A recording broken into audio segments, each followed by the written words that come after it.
खरं म्हणजे कालची सभा एक फॅमिली गॅदरिंग होती असं म्हटलं तर वावगं ठरणार नाही.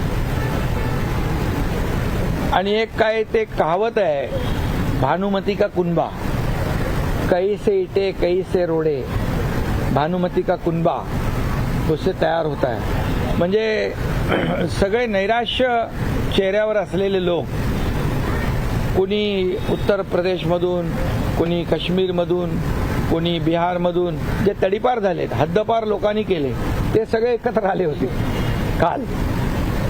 आणि एकंदरीत पाहिलं तर त्यांच्या चेहऱ्यावर साफ दिसत होतं की एक धरून बांधून आणलेले लोक असतात ना, तशा प्रकारचे आज त्या ठिकाणी लोक पाहिले. दुर्दैव आहे.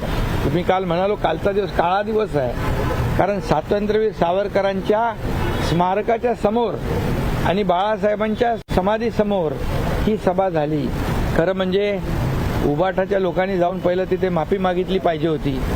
जाऊन आमच्या सावरकरांच्या विरोधात बोलणाऱ्यांच्या बरोबर मला बसावं लागतंय. स्टॅलिन ज्यांनी सनातन हिंदू धर्माचा अपमान केला त्याच्याबरोबर मला बसायला लागतंय. मुफ्ती मोहम्मद आणि ते कोण तिकडचे फारुख अब्दुल्ला त्यांच्याबरोबर मला बसायला लागतंय. तर ती माफी त्यांनी मागायला पाहिजे होती खरं म्हणजे. आणि त्याचबरोबर आता काल एक शब्द बंद झाला, माझ्या तमाम हिंदू बांधव भगिनींनो. आता पूर्वी हिंदू हृदय सम्राट बाळासाहेब, हिंदू हृदय सम्राट म्हणायला देखील जीभ कचरायची.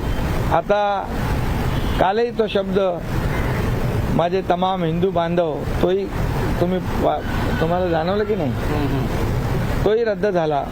यावरून आज लक्षात आलं की बाळासाहेबांचे विचार, त्यांची भूमिका, त्यांचं धोरण, त्यांची आयडिओलॉजी हे सगळं सोडलं.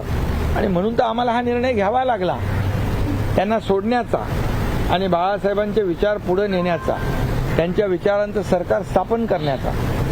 त्यामुळे काल जे काही अबकी बार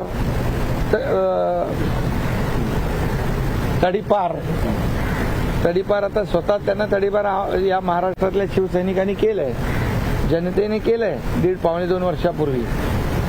आणि आता जे इतर राज्यातून तडीपार झालेले लोक इथं आले, ते मोदीजींना कसं काय तडीपार करू शकतात? आज 50-60 वर्षामध्ये ज्या मोदीजींनी 50-60 वर्षात जे झालं नाही काँग्रेसच्या सरकारमध्ये, ते 10 वर्षामध्ये नरेंद्र मोदीजींनी करून दाखवलं.